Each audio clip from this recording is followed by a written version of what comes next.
Hello, ladies and gents. Thank you very much for coming out to our show. This is very much not the show. This is, this would be really embarrassing if this was the show, to be honest. This is the pre-show. I have come out to say thank you for coming. Hello, there's seats on the front row.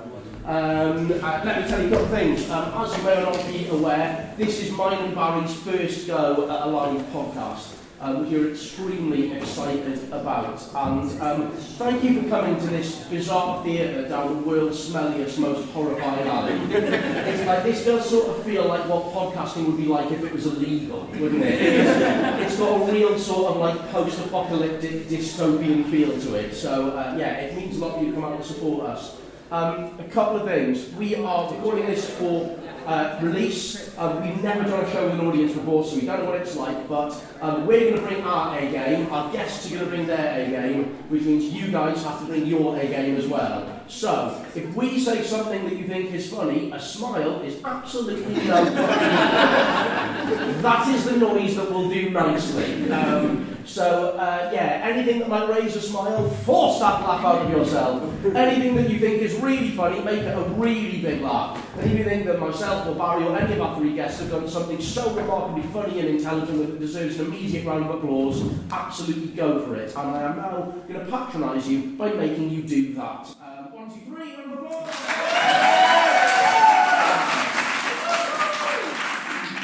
What a lovely echoey space. Obviously, it's a delight that you've all come, but you sound like a lot more people on the podcast.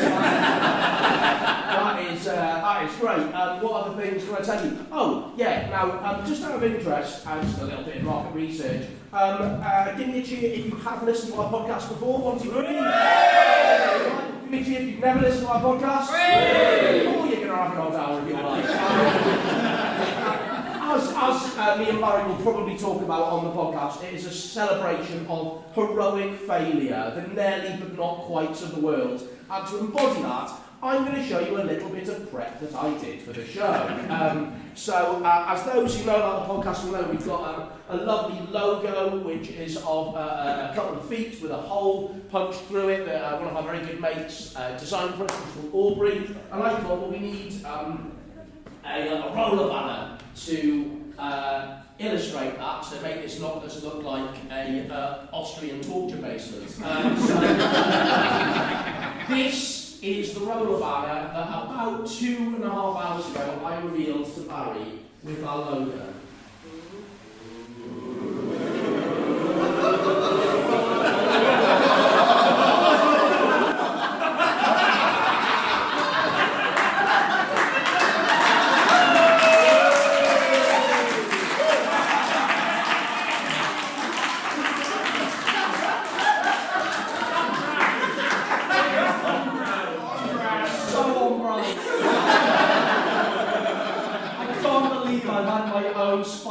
Stone headstone.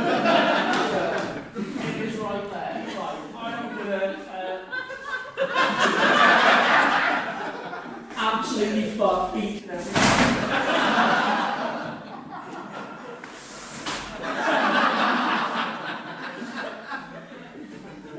For a little bit of background, I have one of these roller banners at my comedy club, and 2 weeks ago it sliced and diced one of my fingers, so that laughter was very insane.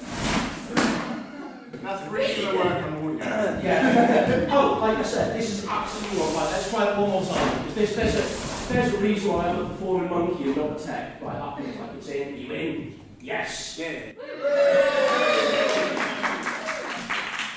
Thank you for your very patronising laugh. Right, we are good to go. So we are not recording yet. I am going to introduce you to our guests. First of all, ladies and gentlemen, a round of applause for my partner in crime and podcast co-host. It's Barry McStay.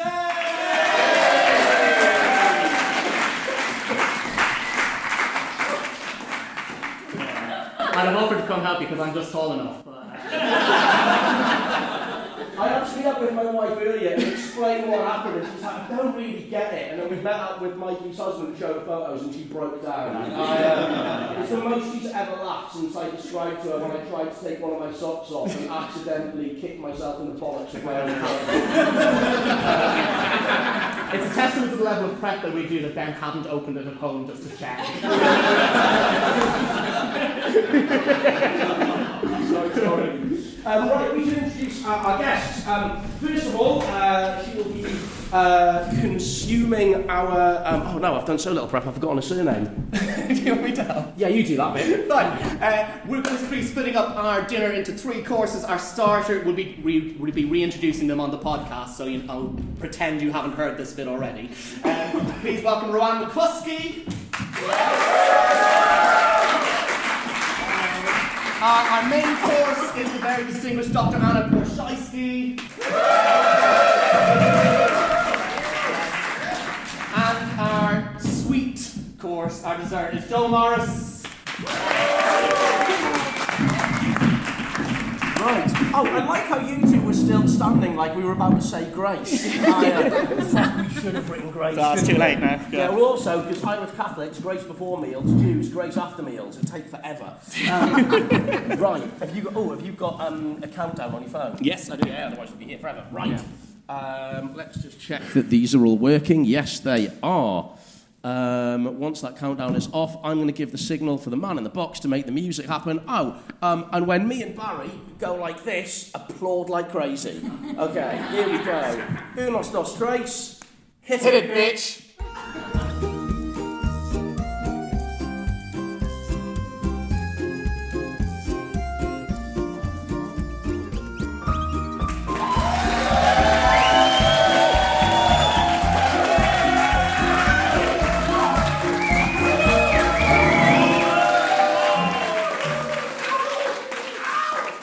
Hello, ladies and gentlemen, and welcome to Worst Foot Forward Live, the podcast that each week celebrates the best of the worst. I'm Ben van der Velde, and this week you find us in the Network Theatre as part of London's Vault Festival. Now, I usually start these shows with a nonsense farrago about really being in an operating theatre or an underground bunker or some sort of jungle hideout, but we actually are in some sort of strange Austrian sex dungeon in London's glittering South Bank. And we are in front of a live audience, as you might hear. And to prove that, they're now going to give us a massive round of applause.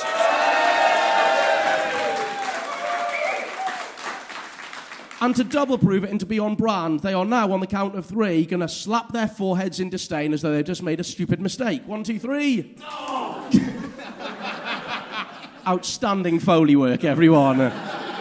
That slap sounded a little bit abattoir-y, but there we are. Since we are this week hosting a world's worst dinner party, I thought it was only correct that we host a huge tasting menu celebrating mine and my co-host's culture. So we're going to enjoy the finest tidbits of Judeo-Irish cuisine. We're going to begin with a Guinness hors d'oeuvre, which we leave to settle and then just leave the top off.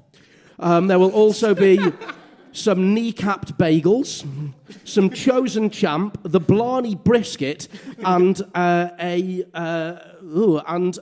last of all, some kosher meat that has been mistaken for an IRA gangland killing. Anyone playing Worst Foot Forward bingo at home, there's Ben being racist, 2 minutes and 15 seconds into the show.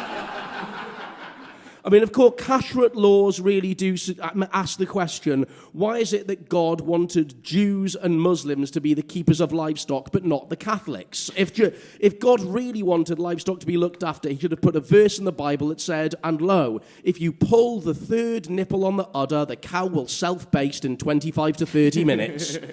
And with me is the emotional breakdown in the kitchen to my hastily downed bottle of Pinot Grigio, Barry McStay. Thanks, mate. Oh, thanks. So, the people came. I know. It's nice, isn't it? Well done, everybody, for, leveling up your middle classes by attending the live recording of a podcast. That's, well done, you.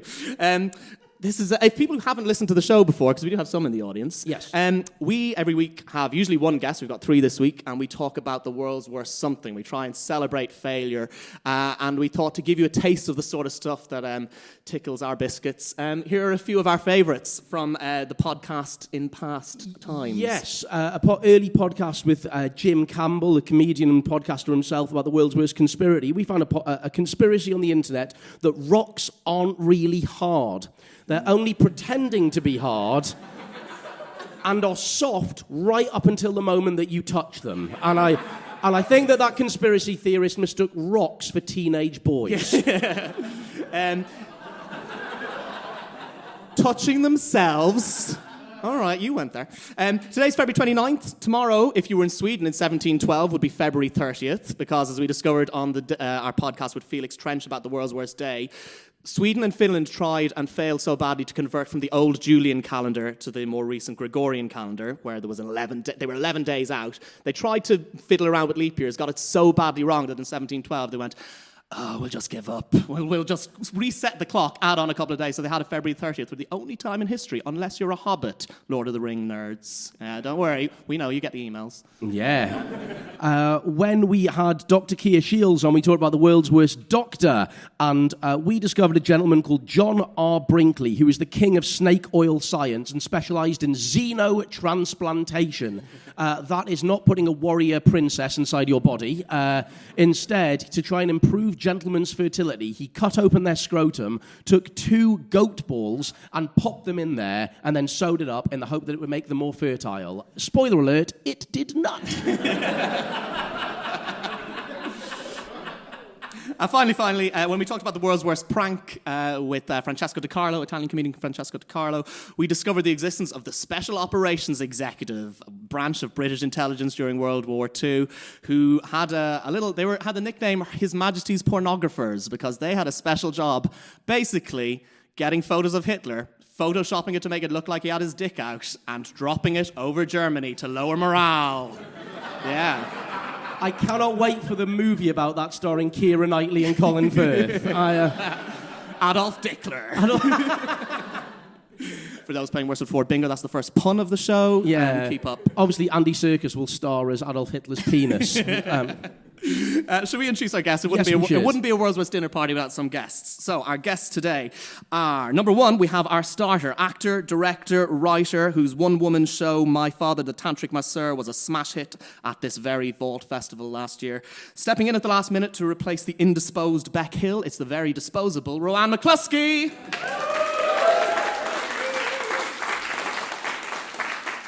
Guest 2 on our main course is a materials scientist, engineer, writer, and science communicator who, get this, was the Royal Academy of Engineering's Young Engineer of the Year 2017 and has swum the English Channel just for fun. Yeah. No, wouldn't even pay a charity, apparently. Far too qualified for everything that's about to happen to her on this stage, it's Dr. Anna Ploszajski. And guest number 3, our sweet dessert, is a comedy writer who, along with partner Jason Hazley, has created the Ladybird Books for Adults series, written for the likes of Mitchell and Webb and Charlie Brooker, and co-hosts the excellent Rule of 3 podcast. He also, and we missed this last time, Ben, he's the lead singer of indie band Candidate, according to his Wikipedia page, whose music has been described as an overflowing sink. What is it overflowing with? I just hope he's here to plug something. It's Joe Morris.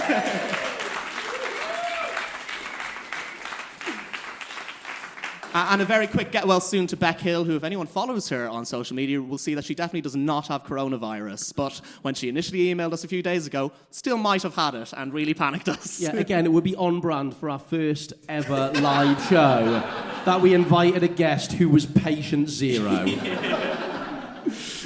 So we are going to, as we said, throw the world's worst dinner party. We're taking inspiration from our episode about the world's worst cook, where we talked about this little beauty, The Futurist Cookbook by Filippo Tommaso Marinetti. And before we dive into our first starter, a bit more about the Futurists. It was an Italian art movement in the 1920s and 30s, and because it was Italy in the 20s and 30s, really fascist. Yeah, loved a bit of Mussolini. Just to be clear, by the way, as a gay and a Jew, we should not have to, declare our strong opposition to fascism. Right, Ben? Yeah, absolutely. Good, just checking, fine. I have married an Italian lawyer, though, so... so at least I might be on the winning side. That is the most craven thing I've said in my life. When did they win? Currently, sorry. Currently, yeah. By the time we get out of here, At they time might of have done. broadcast. They might have done. They had one lucky away win in Ethiopia about 120 years ago. The big thing about the futurists was they liked the future. Yeah, it's in the name. They're all about drive and being forward-looking and machinery and art and the future belonging to a new generation, as long as that generation is male, Italian, and white. But perhaps more controversial than that, they wanted to ban pasta. Gasps in the room. Yeah, a lot of fans of hang on. Sorry, the misogyny and the racism, fine, but the... Okay. I think we need to weed out our audience a bit more. Marinetti's other ideas of food continue a theme of technology and so on. And we're going to have a sample of some of that batshittery tonight. But they're also quite keen on parading plates of food that they wouldn't eat, like Jim Bone in Bullseye parading the prizes you might have won. So some of the dishes we didn't prepare include chicken fiat, which was roast chicken with ball bearings inside it. Can I just ask the young engineer of the year, the chicken with ball bearings in, like, it wouldn't go, would it? It wouldn't. It would have no automotive ability. Depends where you're trying to drive to, I guess. Oh, that is fair. I did not expect your first contribution to sound like you were chatting up a chicken. That was Maybe it's trying to make its way out of the oven. Yeah. Roll away. Save me. They also would have prepared an autumn musical dinner, a meal for two couples, where the only food that passes along a still empty table is the whistle that the wind makes through the door lock, while from the other side you would hear the sharp wail of a violin note escaping from the room belonging to the peasant woman's convalescent son. Keep it light, futurists. Come on. Yeah. And their dessert of choice, strawberry breasts, an ideal multiplication of imaginary breasts. Yes, that's a sentence a man wrote. But basically, ricotta boobs dyed pink with Campari and candied strawberry nipples. Ricotta boobs is my burlesque name. Before we start, I think we should propose a toast. And the toast that we have in front of us is alcoholic carousel, comprising of red wine and chunks of chocolate and cheese in it. That's what the lumps are about. And they have been under lights for the last 20 minutes as well. You're welcome, everybody. So keep the mics close to your mouth so we can hear those reactions at home. Bottoms up. Yeah, it's fine. Yeah. Yeah. That's going to get steadily worse, though, isn't it? Yeah, it is. The top layer's not the problem. No, the real issue is what is the cheese that we've got? We've just gone for cheddar. Cheddar. I mean, I'd say... Not Primula. No. No, I mean, you wouldn't want camembert in there, would you? Again, like now it's come out, it really does look like whale blubber covered in zombie blood. I'm gonna have a taste. It's all right. No, that is not nice at all. Oh, no, to be fair, Anna and I don't drink, so we're drinking Ribena with it, which I think is a better choice. I think Ribena pairs better with dairy than red wine does. By the way, the catchphrase of this episode is going to be, that does not taste nice at all. So our starter, Roann, you're our starter, and we have prepared a starter for everyone, actually. These little oranges, if you want to sort of find your one on there and pass them around, they should have a little label on the Post-its. This is intuitive antipasto, and from the Futurist Cookbook, I'm quoting here, you choose a large orange and making a tunnel inside, relieve it of its pulp. We will then carve the flesh's shape into the shape of a little basket, which Ben and I spent ages trying to do yesterday, with a handle and a round cavity. Yeah. Please save your... It is what all of the society women will be wearing at Epsom later this year. Into that, we've placed a little piece of breadstick and threaded onto it a small piece of ham. There's some butter in there, an artichoke oil, heart soaked in oil, and we've also slipped a tiny rolled up piece of paper which has a futurist maxim on it, or in our case, a eulogy for each of our guests in case they die at the end of this experience. Roann, have you got your eulogy there? Yes. Go on, let's hear it. Can you read Ben's handwriting is the question. Really, bear with me. Ben with me. No, that was terrifying. Can't do puns, can't do jokes. Beck Hill, unfortunately, could not be here today. Oh, God. She dies as any true feminist would expect being interrupted midway. And that's all we have time for from Roann. I think it's very funny if I could work out a lot of the words. It's like watching Donald Trump read a cricketer's name. what I've attempted to communicate via letters is she died as any true feminist would... oh, no, that is true. I have written that in very poor English. She died as any true feminist would expect to, being interrupted midway through a car accident by a man who thought he could die better than she could. That's good. That was worth the wait. Anna, what we've got for you? She died of over-ambitiously trying to swim the Sea of Tranquility. Yeah. Oh, that's quite touching. And Joel?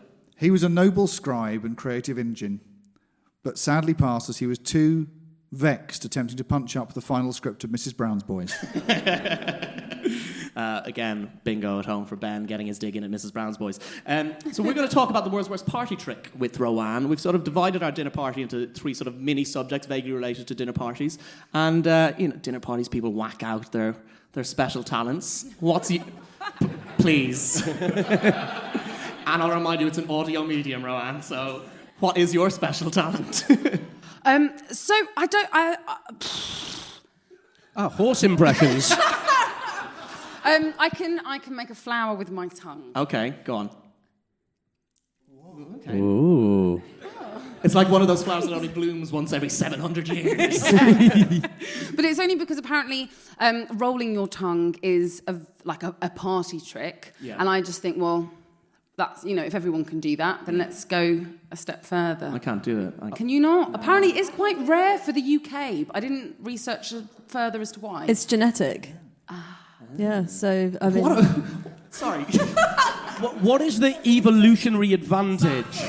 Well, no, because... The fascist cookbook, we're now testing for genetic purity. Who should be in the UK are the people who can't roll their tongues. Is this how it's going to be done from now on? Yeah. The hostile environment will involve you going... Priti Patel is capable of anything. You had some of Britain's top party tricks, didn't you? Yeah, so I found an article that had the top 40 dinner party tricks. Yeah. And a lot of them were like the usual. So it was like rolling your tongue, doing a cartwheel. Yeah. But there were a couple that really surprisingly made me angry, actually, that they existed. One of them was list historic kings and queens. Of any country or just the United Kingdom? There we go. We don't know, Ben. That was the first reason I was angry. Because I wanted, the parameters for it. I wanted to work out, are we doing chronological order? Are we just doing the UK? Are we doing the whole world? And whoever is doing that, I think, is a smug cunt.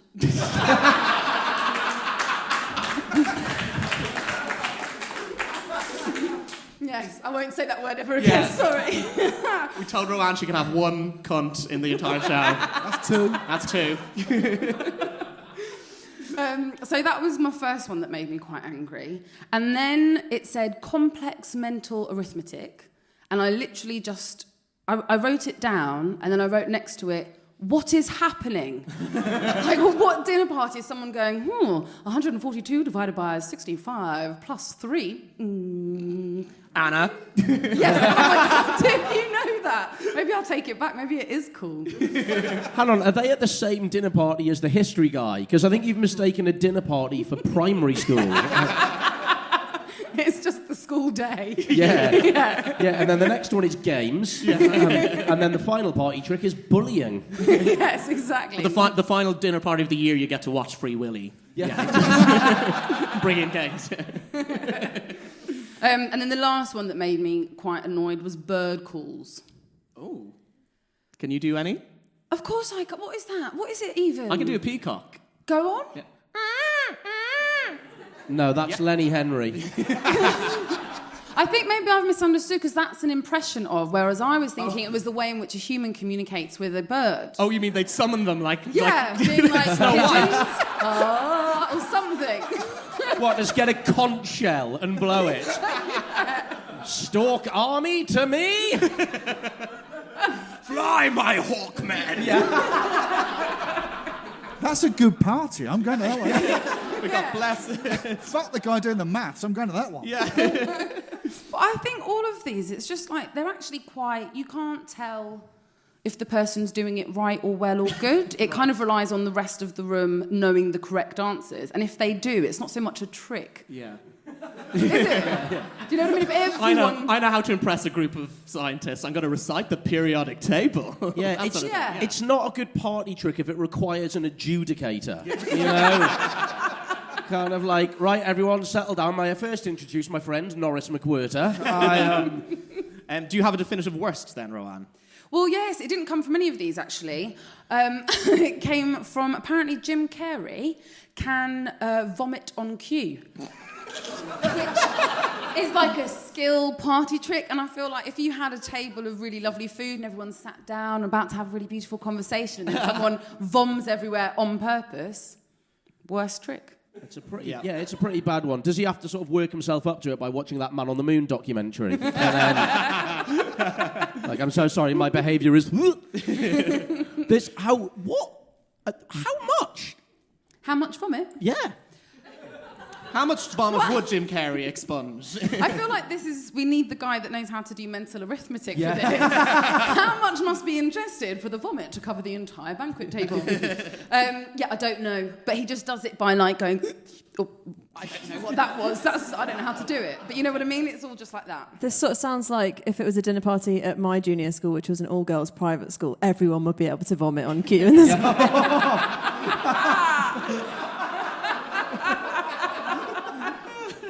Again, not a party trick if you need a mental health nurse to intervene. Ben and I are offering one candidate opposite each of these. So we found some other celebrity party tricks people can do. Christopher Walken can tame lions, guys. Yeah. If you take no other fact from today. Yeah, apparently he was a lion tamer. Or did he say he could do that and he's not been to a party where any lions have been available? Oh, haven't you got any lions? Well, I can definitely do it. Yeah. Phone Uber, get some lions. Pierce Brosnan can do fire eating. And he did it apparently on both Remington Steel and on Muppets Tonight. And Jimmy Stewart was a combat fighter pilot. Not the sort of thing you do at a party, but he did win medals for it during the war, which is sort of appropriate for someone whose voice goes... Do you want a good Pierce Brosnan fact I found out this week? Go on. Cliffy from Cheers, John Ratzenberger, who's in all the Pixar movies, plays Ham the Pig, did improv classes with Pierce Brosnan. They used to play at the Oval a lot. You could go and see Cliffy from Cheers and James Bond doing yes and games if you bothered to. But an actor friend told me that was amazing. The name's and. Yes, and.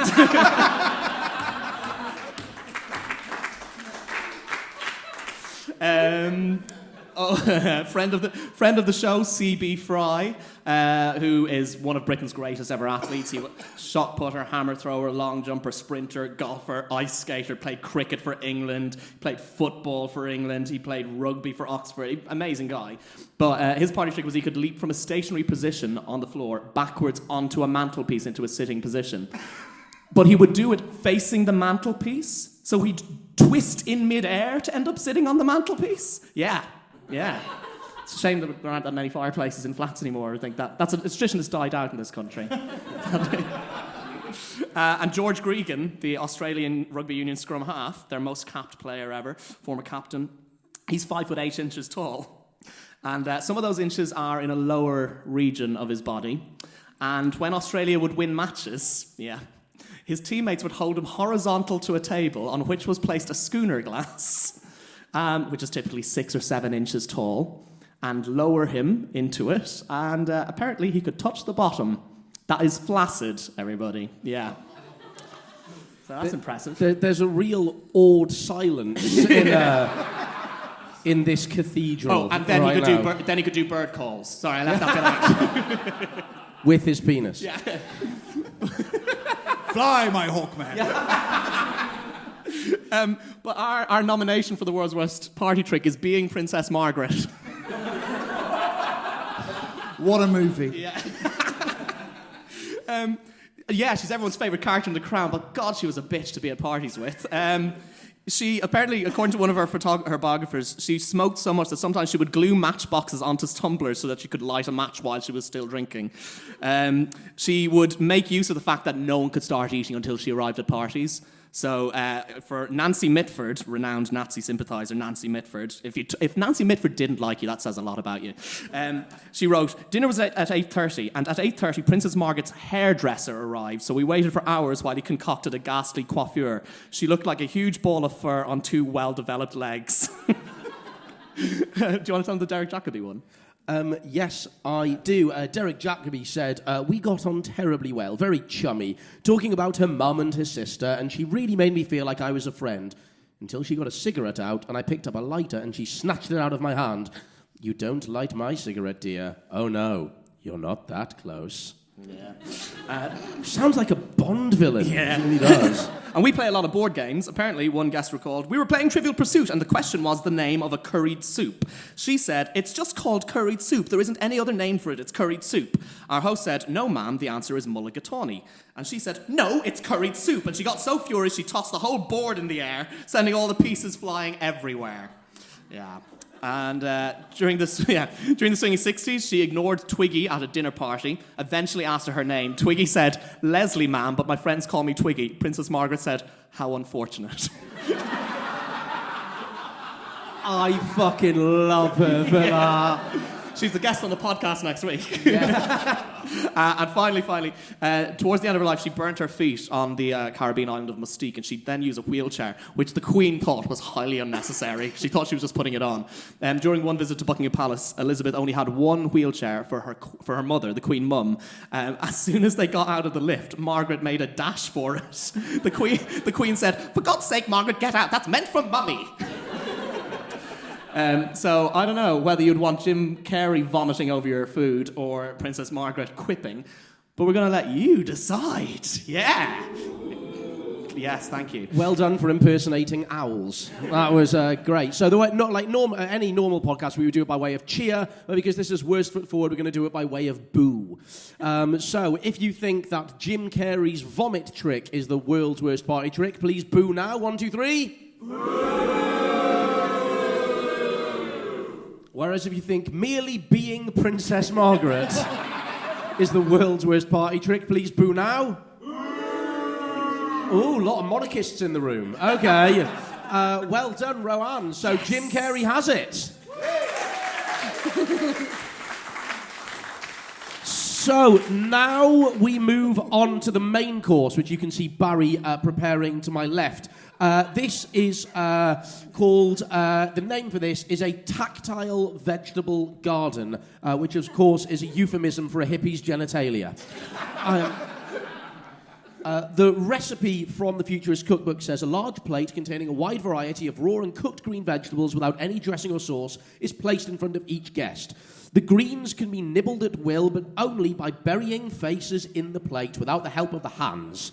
So as to inspire a true tasting with direct contact between the flavours and the textures of the green leaves on the skin of the cheeks and lips. Every time the diners raise their head from the plate to chew, the waiters spray their faces with perfume of lavender and eau de cologne. So, ladies and gentlemen, we are all here. Before we go any further, on the count of 3, we are all going to faceplant this food. Please keep your mics quite close to the table. We want the full thudding effect. Okay, sorry, faceplant and then chew. Can we have a countdown from 3? 3, 2, 1.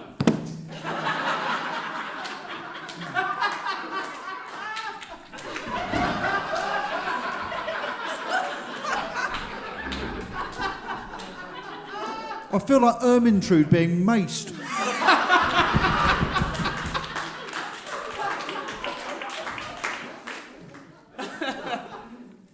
That was nice. Yeah, it's nice, isn't it? Yeah, that was refreshing. Yeah. There's yeah. baby Throwing all my knives and asparagus. forks away. Yeah. If only, yeah, they weren't fans of knives and forks, the futurists, apparently. They had a variation on this where you would eat this while there'd be lithe waiters dancing around, and they'd be playing from the kitchen the sound of Bach and an airplane jet engine. So it wouldn't do great on the podcast. No, I don't think it will work well. So to deal with this nonsense, we have asked Anna, who on our podcast when she was a guest the first time talked about the world's worst material, and this time she's going to talk about the world's worst ingredient. Indeed. Okay. I put it to you guys that the world's worst ingredient is sea salt. Now I know that's going to be controversial. Hang on. Fascism? Nah. Spaghetti? Nah. Sea salt, you monster! Hear me out. Okay. So sea salt is obviously made from seawater, right? And I feel like it's a universally known thing that the one place in which it is totally publicly acceptable for anyone to piss in public is in the sea. Yes. Right? Now, maybe some penis owners in the room are saying, what about Shoreditch High Street? To which I say, just because you can does not mean that you should. Yeah. You don't eat fish either, do you? For the same reason. Yeah. What do fish do in Shoreditch High Street? Being very bad at orienteering. I'm going to ask a stupid question now because that's our job. Is sea salt NaCl as well? Is that the same thing? Sea salt is indeed sodium chloride, correct. And that brings me to my second point, thank you very much, which is that sodium chloride, right, so I'm a materials scientist, and day one of materials science degree, they teach you the materials that you can eat and the materials that you can't eat.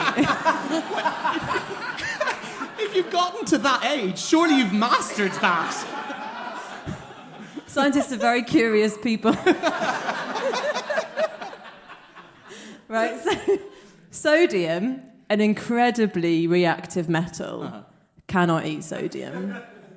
Chlorine, an incredibly toxic gas that will kill you if it is in the air at more than 0.1%.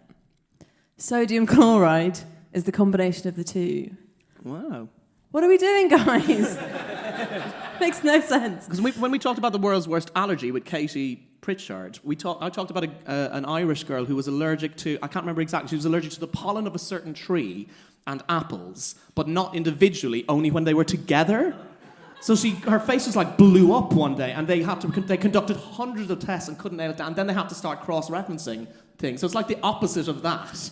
Those two foods would poison you individually, but together, Yeah, well, it's like, I mean, my frame of reference for that is like the explosive in Die Hard with a Vengeance, where separately they're fine, but then the little specky guy adds them together and poof, pow. It's like this podcast, Ben. It's you and me. That's real science, isn't it? Die Hard. Yeah. Oh yeah, when you have like a 5 bucket and a 3 bucket and you need to get 4 from Die Hard 3, that does work, that math. Cool. Yeah.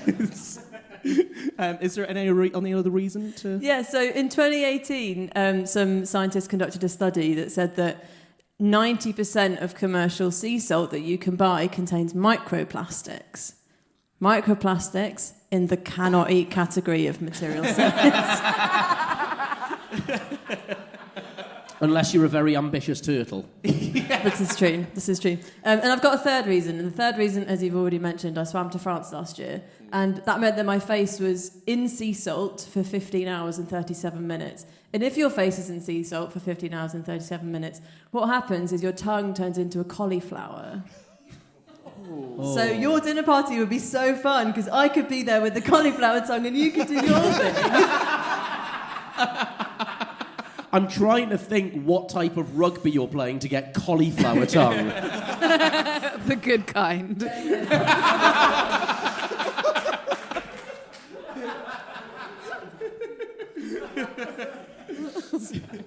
How did you de-cauliflower your tongue when you got to France? Pour some cheese on it, presumably. Very good. Yeah. Just drink loads of champagne. Oh, nice. Yeah. Medicinal purposes, obviously. Yeah, when you arrived on the shore in France, did you just immediately neck champagne and then smash it on the nearest boat? Well, in my head, what was going to happen was loads of French people were going to be descending down this sunset beach, welcoming me to France. What actually happened is that I landed on a rock at the bottom of a cliff. And there was nobody there. And the champagne was on the boat that my friend had brought with us from England.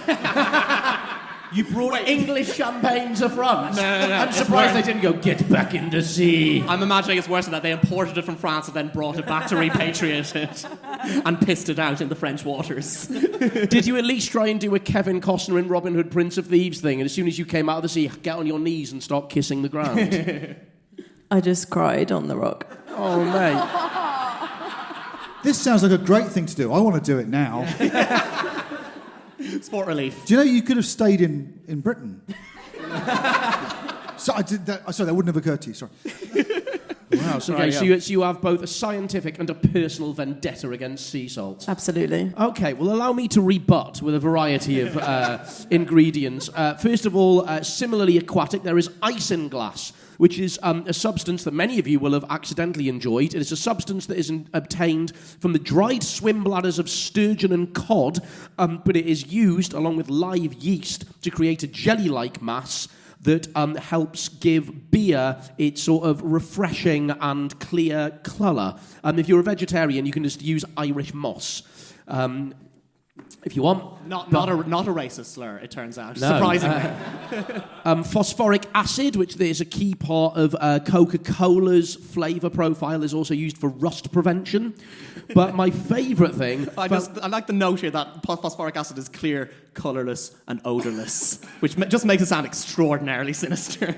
Yeah, it really does. It's like it's the carbon monoxide of food colouring. But one of my favourites is castoreum. Anyone know what castoreum is? Castoreum, you can find it in perfumes, but also in vanilla ice cream. And castoreum is a type of substance that is the secretion of a beaver's anal gland. And apparently, I can hear the licking of lips in the room. It is, according to the FDA, it is generally recognised as safe, which... not good enough for me, to be perfectly honest. It's also, by the way, incorporated in several perfumes. Yeah. Yes, it has a leathery flavour profile. I don't exactly know how you remove it from the beaver. I presume that you buy it a couple of drinks and then one thing leads to another. But my favourite thing about castoreum, it has been traditionally used in Sweden for flavouring a variety of schnapps that is referred to as beverhojt, which literally translates as beaver shout. A call that Roann will now mimic for us.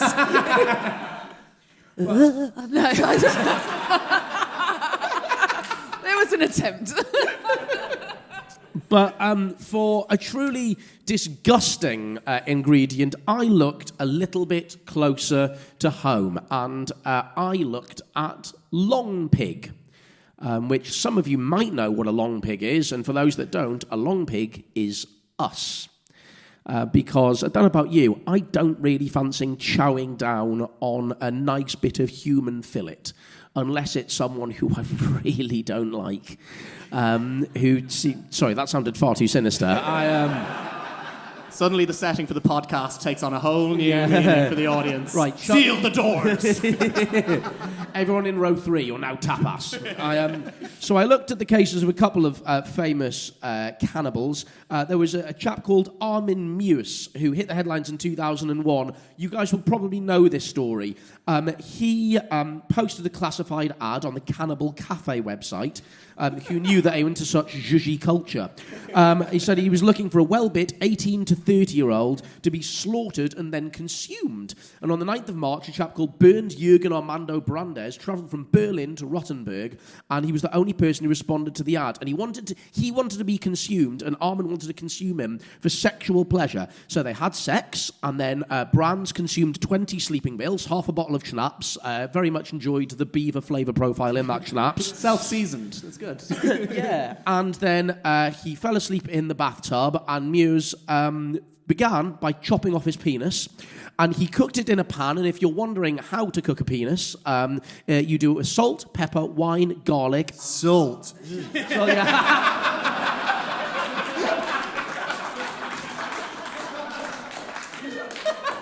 I didn't say sea salt.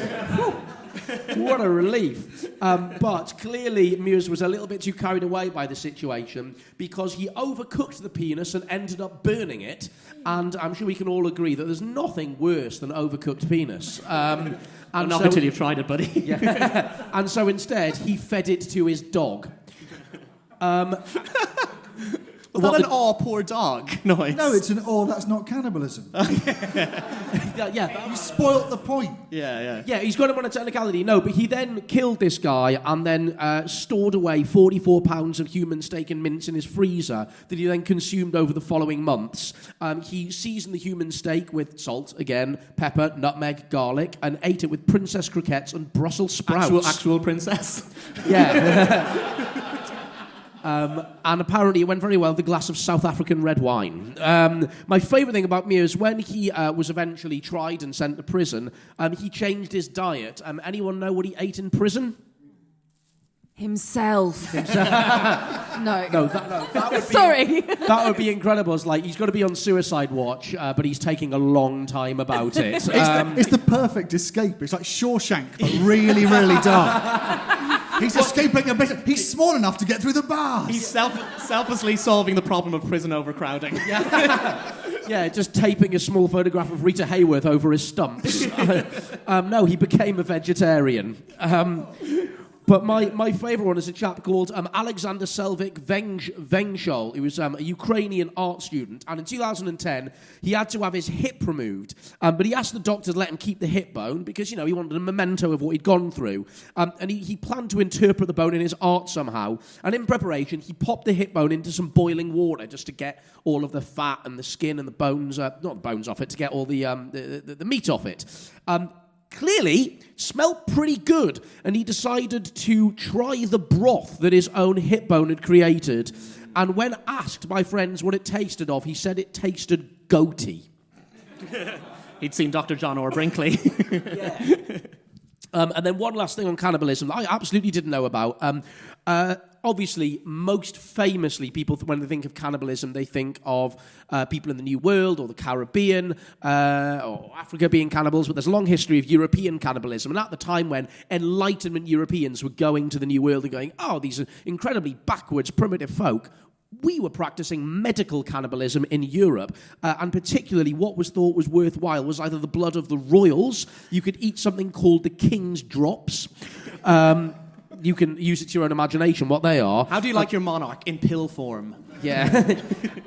Or the blood of criminals was very popular. So in Denmark, a young Hans Christian Andersen records seeing a sick child being brought to the execution scaffold and being fed the blood of killed criminals.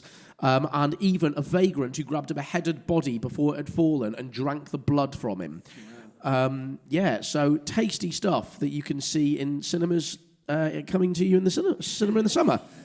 All right, we've got two candidates. I want to remind people that humans have already won an episode of this podcast. When we did World's Worst Alien, Eric Lampere nominated and indeed won with humans. But our two options for World's Worst Ingredient are humans, or long pig, and sea salt. So let's go with sea salt first. Boo on 3. 1, 2, 3.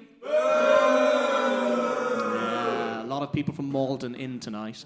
And for long pig, 1, 2, 3. Ooh, that's close. I mean, that feels like a narrow victory for humanity. Well done us. Yeah, what a wonderfully self-hating crowd. Well done. I like to hope that throughout my bit you were just having a little nibble on your wrist. I'm like, oh, that is disgusting. Not for me.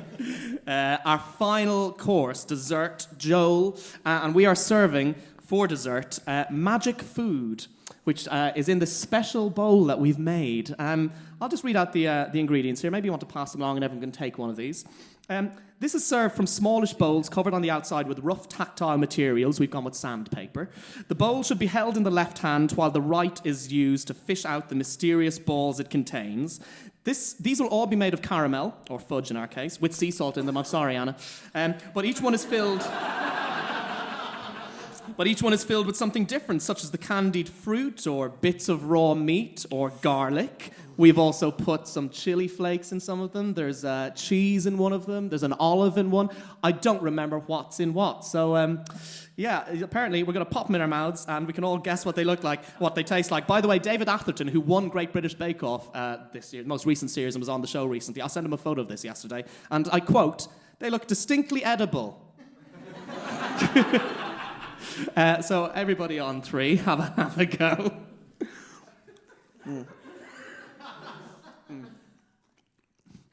Oh, I got This is honestly so upsetting. I got cherry. I feel like I dodged a bullet. Oh, I got a jelly. Oh, no. No. That's just fudge. You might have this. You might have the. There's one that's just fudge. Hang Hang on. on. No, I'm going to pretend that was fudge. I live in denial. It was either fudge or dog food.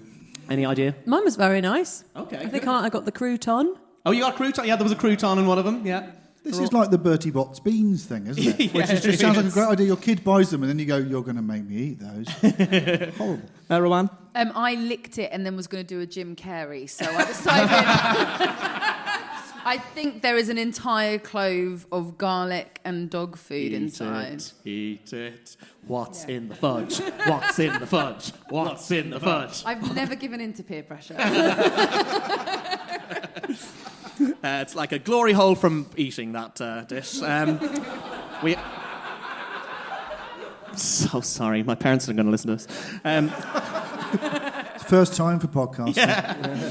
We do have 5 left, by the way, so... We'll be handing them out to audience members on the way out. Or for Vault Festival, we won't be handing them out to audience yeah, members good on point. the way out. Our risk assessment doesn't want us to.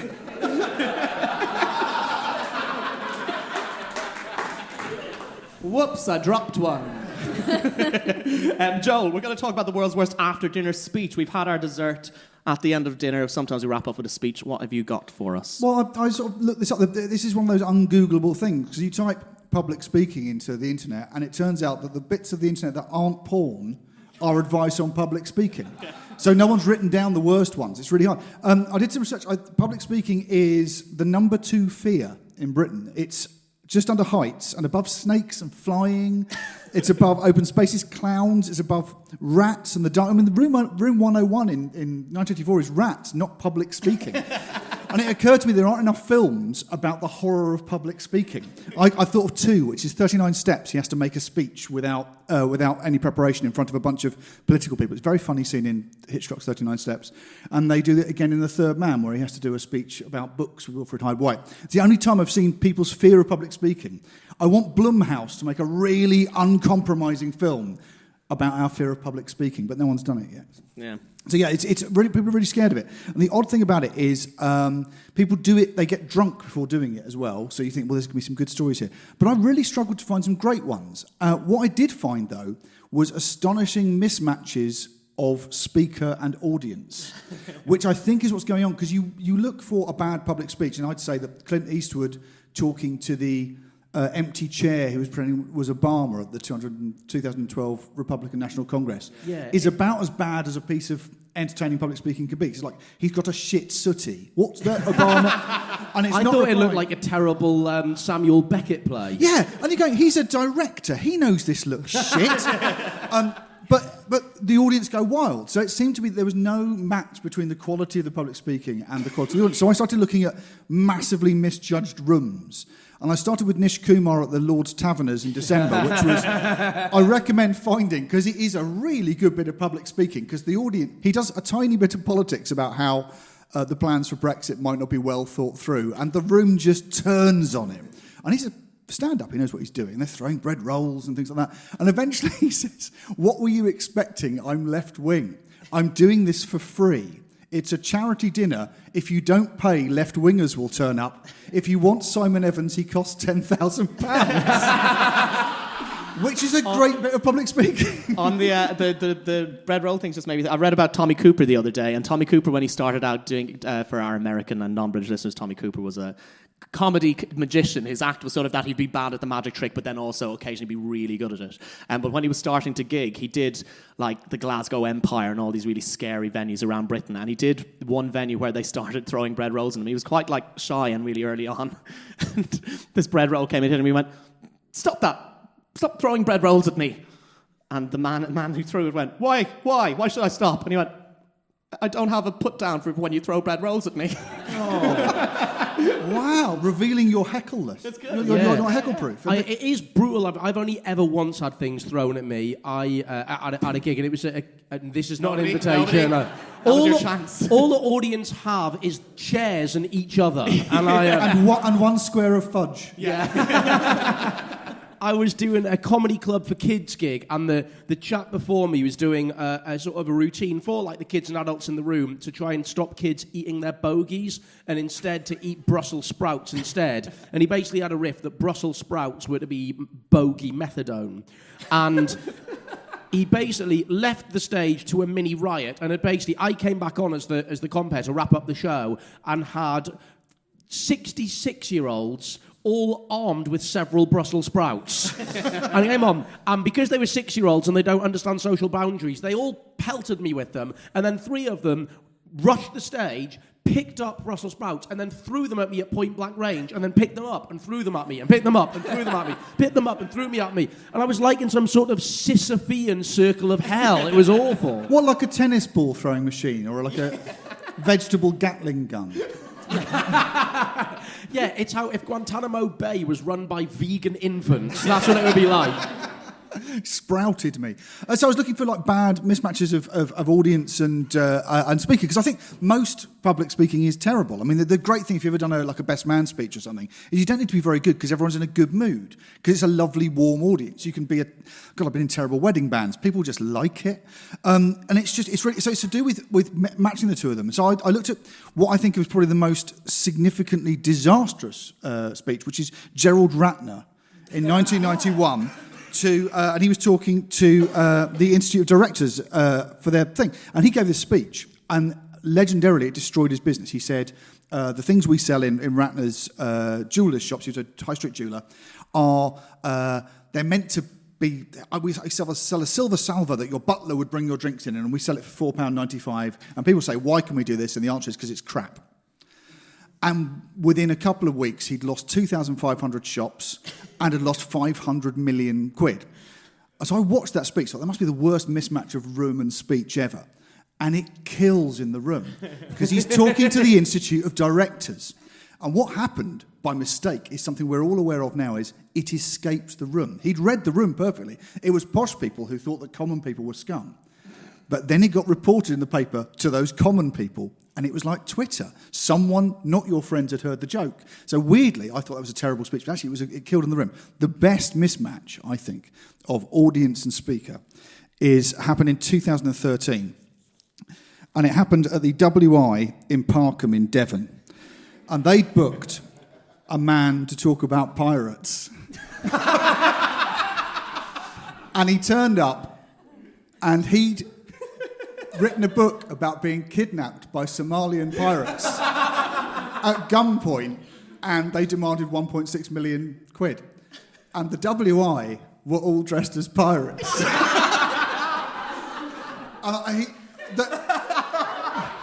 I mean, it's the definition of a tough gig, because he's come with a big box of his books about his harrowing experience. And he says, Mr. Darch, Colin Darch, who wrote the book, he was held hostage for 47 days in 2008. They were more embarrassed than me, said Mr. Darch, 75. WI Treasurer Steph George, 54, said, he was such a good sport, but we won't be dressing up again for a while. Mr. Darch from Appledore said, they were a bit nonplussed, but it didn't bother me. They'd all made an effort. Most of them seemed to be wearing false moustaches and funny hats. It looked like a rehearsal for Pirates of Penzance. One lady even had a parrot on her shoulder. And apparently he did the signing and sold some books. So in the end, what I love about that is he's come along in all good faith to do it, and the room has misjudged him. And I love that. It's really nice to see the tables turned, because there's so many potentials for disaster in public speaking, but I think that one really comes out of left field and no one sees it coming. Yeah, it's because of the eye patches.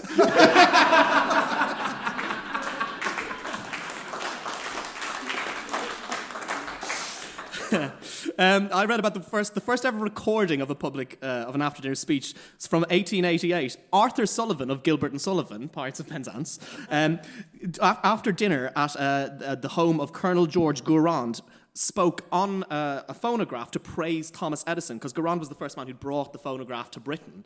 So you've got one of Gilbert and Sullivan making a speech to Thomas Edison, which they then sent over to America for Edison to listen to, it's like one of those, it's like, like Churchill meeting David Beckham or something. It just feels like they don't really fit somehow. When worlds collide. Yeah, exactly. It's like, isn't it Andre the Giant being taken to school by Samuel Beckett? Yeah, exactly. Yeah, it's one of those things where you go, there's definitely a glitch in the Matrix when shit like that happens. I quote from Sullivan's speech, "I can only say I'm astonished and somewhat terrified at the results of this evening's experiment, astonished at the wonderful power you've developed, and terrified at the thought that so much hideous and bad music may be put on record forever, or indeed podcasts." Do any of you want to have a guess who Hillary Clinton has described as the David Beckham of toasting or speech-making? Is it Hillary Clinton? No. Any thoughts? Who would Hillary Clinton be a fan of? I'll narrow it down. British. Oh. I feel like Stephen Fry would be good at giving toasts. You'd think, yeah. Is it George Clinton? Is it Clinton Cards? Is it Attenborough? Oh, no, that's good. Yeah, no, she's a big fan of William Hague. Wow. Yeah. Apparently William Hague gets about 25 grand a speech. In 2016, he earned 1.3 million for 54 speaking engagements. Other big earners, Barack Obama, you can get for 400 grand. That's one speech. The Clintons, 250 grand for Bill or Hillary, or if you want a cut price version, Chelsea for 65. Can I give you an anecdote, by the way? No, this is not the time or the place. I know it's the wrong place. I'm ruining the after dinner vibe. Yeah. But one of the first people who ever looked after me as a writer was Barry Cryer, and I was a teenager, and he's really, really nice to us and gave us loads of encouragement. I met him about 10 years later and said, "Hey, Barry, thanks for the career. It's really good fun." And he went, "Oh, thanks for all the advice you gave me about how to talk to producers and directors and take notes. Can I ask you one more piece of advice?" And he sort of sucked on his consulate and said, "Yeah, go ahead." I said, "How do you make any money from it at all?"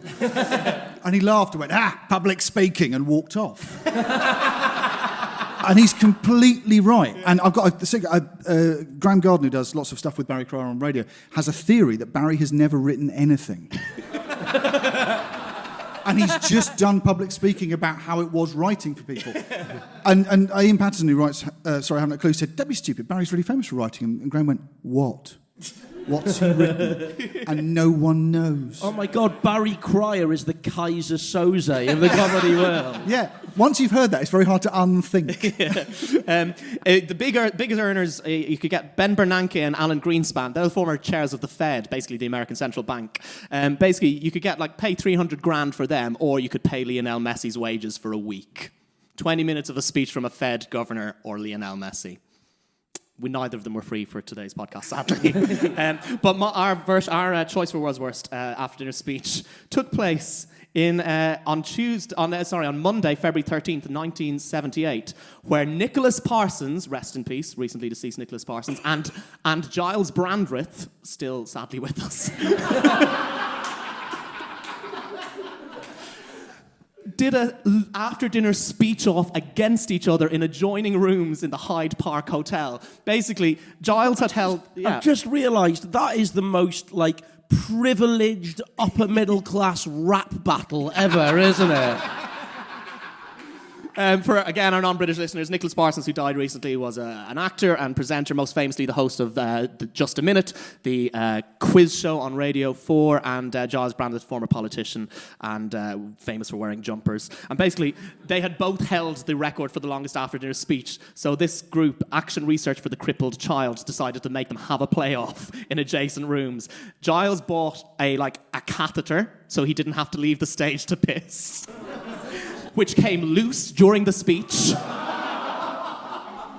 Yeah, he just looked down and apparently saw this long, thin sausage skin of pale white rubber tubing snaking its way from my left trouser leg. Was that his penis? Eventually, at the end, they were still both going 11 hours in. And they were being passed notes by the organisers saying, "Are you going to stop?" Because he's still going. And eventually, they just called a halt after 11 hours. Giles Brandreth was so angry that 4 years later, he decided to do it again on his own, spoke for 12 and a half hours, and I think still holds the record. So your choices for the World's Worst After Dinner speech are being trapped between the Brandreth and the Deep Blue Parsons for 11 hours, or the WI being spoken to by Colin Darch while dressed as pirates. Let's hear it for the pirates. Booze. Boo! Let's hear it for Brandreth v. Parsons. I'm going to adjust for the mentioning of Brandreth upping the booze in that. Yeah. I think the Pirates It's just... absolutely the Oh, Pirates. the Pirates, yeah. I will, So, fine, ladies and gentlemen of the Network Theatre in Waterloo, that brings us to the end of our very first live show. A couple of things before we go, particularly, Anna, I really hope that we haven't got you thrown out of the Royal Society of Engineers for that. Very quickly, Roann, if people want to find out about you, where can they find out about you? At Romeister8 on Twitter, and I've got my show Who Murdered My Cat at Vault Festival in the last week, 18th to 22nd. Banging stuff. Anna? Nice. I'm Anna Ploszajski on the internet. If you type in ANNAPLO and then smash your face into the keyboard, you'll find me.